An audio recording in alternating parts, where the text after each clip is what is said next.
Hello, welcome to English class room.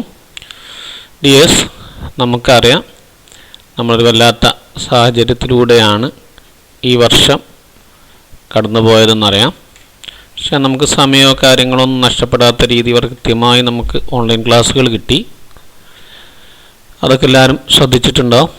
അതുപോലെ എല്ലാ പാഠങ്ങളും, ഇംഗ്ലീഷിലെ എല്ലാ പാഠങ്ങളും അതിലെ പ്രവർത്തനങ്ങളും അതുപോലെ തന്നെ അതിലെ മറ്റ് ആക്ടിവിറ്റി, വൊക്കബുലറി, അതുപോലെ തന്നെ അങ്ങനെ എല്ലാ കാര്യങ്ങളും നമ്മളതിൽ കൃത്യമായിട്ട് ചർച്ച ചെയ്തിട്ടുണ്ട്. എല്ലാവരും അത് കണ്ടിട്ടുണ്ടാവും. എന്നാലും അതുകൊണ്ട് തന്നെ ഞാൻ പറഞ്ഞുകൊണ്ട് വരുന്നത്, നമ്മൾ പാഠത്തിലെ എല്ലാ കാര്യങ്ങളും നമ്മൾ പഠിക്കേണ്ടതാണ്, നമുക്ക് അറിയേണ്ടതാണ്. എന്നാൽ പരീക്ഷൻ്റെ ആവശ്യത്തിന് നമുക്ക് ഒന്ന് വളരെ കൂടുതൽ ശ്രദ്ധിച്ച് പഠിക്കേണ്ടതായിട്ട്, നമുക്കൊരു എളുപ്പത്തിന് കൂടുതൽ ഊന്നൽ നൽകി പഠിക്കേണ്ടതായിട്ടുള്ള ചില പാഠങ്ങൾ SCERT നിർദ്ദേശിച്ചിട്ടുണ്ട്.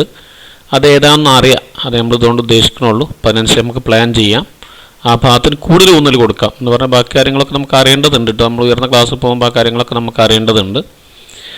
ഇപ്പം നോക്കാം ഏതൊക്കെയാണെന്നുള്ളത്. ഫസ്റ്റ് യൂണിറ്റിൽ ഗ്ലിംപ്സസ് ഓഫ് ഗ്രീൻ എന്നുള്ള യൂണിറ്റിൽ നിന്ന് adventures in a banyan tree എന്ന റസ്കിൻ ബോണ്ടിൻ്റെ കഥ നന്നായി ഊന്നി പഠിക്കേണ്ടതാണ്. അതേപോലെ the snake and the mirror, Vaikom Muhammad ബഷീറിൻ്റെ കഥ, അത് നന്നായി പഠിക്കേണ്ടതാണ്. അതിലെ പദ്യം lines written in early spring, William വേഴ്സ്വർത്തിൻ്റെ ആ പദ്യം, ഇത് നന്നായി പഠിക്കേണ്ടതാണ്. ചുരുക്കത്തിൽ ഫസ്റ്റ് യൂണിറ്റ് എല്ലാം എല്ലാ ലെസണും നന്നായി നമ്മൾ പഠിക്കേണ്ടതാണ്. സെക്കൻഡ് യൂണിറ്റിൽ ദ ഫ്രെയിംസ് എന്നുള്ള യൂണിറ്റിൽ പ്രോജക്റ്റ് ടൈഗർ എന്നുള്ള മെമ്പ, അതാണ് വളരെ ഊന്നി ശ്രദ്ധിച്ച് നമ്മൾ പഠിക്കേണ്ടത്. യൂണിറ്റ് 3യിൽ ലോർ ഓഫ് വാല്യൂസ് എന്നുള്ള യൂണിറ്റ് 3യിൽ തേർഡ് യൂണിറ്റിൽ the best investment I have made, ആനക്ഡോട്ടാണ്, സംഭവ കഥയാണ് നമുക്കറിയാം. The ballad of Father Gilligan, പോയാണ്. ഈ രണ്ട് പാഠങ്ങളാണ് നന്നായി ശ്രദ്ധിച്ച് പഠിക്കേണ്ടത്. അപ്പോൾ ഇത്രയും പാഠങ്ങളാണ് നമ്മൾ ഊന്നൽ നൽകി പഠിക്കേണ്ടത്.